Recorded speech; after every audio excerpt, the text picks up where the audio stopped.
தேவன் நம்மோடு கூட இருக்கிறார். கடைசி நாட்களில் ஒரே ஒரு ஆள் தீர்க்கதரிசியை கொண்டு பள்ளத்தாக்கில் விட்டார்னா அந்த தீர்க்கதரிசி உலர்ந்து போன எலும்புகளுக்குள்ளே தீர்க்கதரிசனம் பேசுகிறார். அபிஷேகத்தில் ஆண்டவர் சொன்ன காரியங்களை செய்யும்போது, நடந்து திரியும் போது உலர்ந்து போன எலும்புகளாம் என்ன ஆயிருது? सुक्कावाटी बड़ा सेना बन गया। हालेलुया। प्रभु का काम करने वाला बच्चा को प्रभु भेजेगा, तो आत्मा में भरकर भेजेगा, तो तेराई में சுக்கவாட்டி உலர்ந்து போன எலும்புகள் பெரிய சேனைகளை உயிரடைஞ்சி தசை நரம்பெல்லாம் உண்டாகி பெரிய சேனையாக எழும்பி நிற்க முடியும். அப்படி தான் இந்த தேசத்தில், இந்த உலகத்தில் எல்லா மக்களையும் ஒரு ஆளை கொண்டு கூட செய்ய முடியும். ஆண்டவர் நினைச்ச ஒரு செகண்ட் கூட ஆகாது. அல்லேலூயா.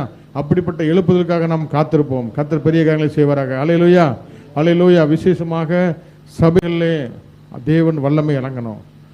ஒவ்வொரு कलीसिया में, हर एक कलीसिया में प्रभु उतरकर हालेलुया अपना बच्चों के द्वारा बात करना चाहिए।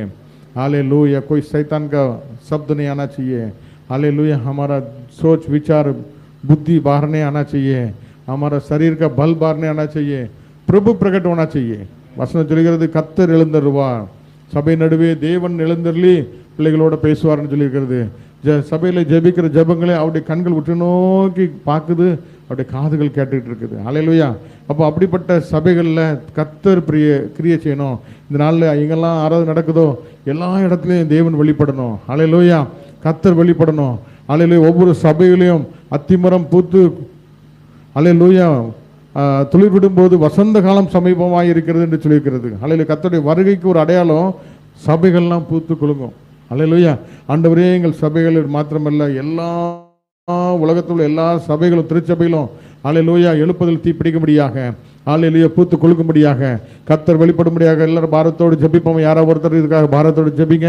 ஒவ்வொரு ஊழியர்களையும் அக்னி ஜுவாலையாக எடுத்து பயன்படுத்தும்படியாக, அல்லேலூயா. ஒவ்வொரு சபையில் கர்த்தர் வெளிப்பட்டு சத்தியத்தை அறியும்படியாக, கண்கள் திறக்கப்படும்படியாக, அல்லேலூயா. ஆதி அப்போஸ்தலர் மேல் வீட்டில் இறங்கின அந்த தேவ அக்னி விழும்படியாக, அல்லேலூயா. அவர்கள் பலனடைந்து எப்படி சாட்சியானார்கள் அப்படியாக சபையிலே கர்த்தர் ஊற்றப்படும்படியாக, அல்லேலூயா. ஆவியானுடைய அசைவாடலை காணும்படியாக, கர்த்தருடைய பெரிய ஆத்தும அறுவடை இந்த நம்முடைய ஜெனரேஷன் எழுப்பதை காணும்படியாக யாராவது ஒருத்தர் பாரத்தோடு ஜெபிங்க.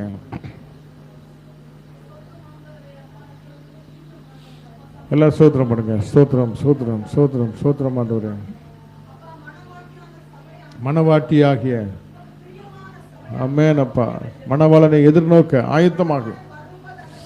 ஓ ஹல்லேலூயா. ஆமென் அப்பா. தகுதிப்படுத்துங்கப்பா, அலங்கரிக்கப்படட்டும் அப்பா. இப்படி ஆவிக்குரிய அலங்காரம் உண்டாகட்டும்.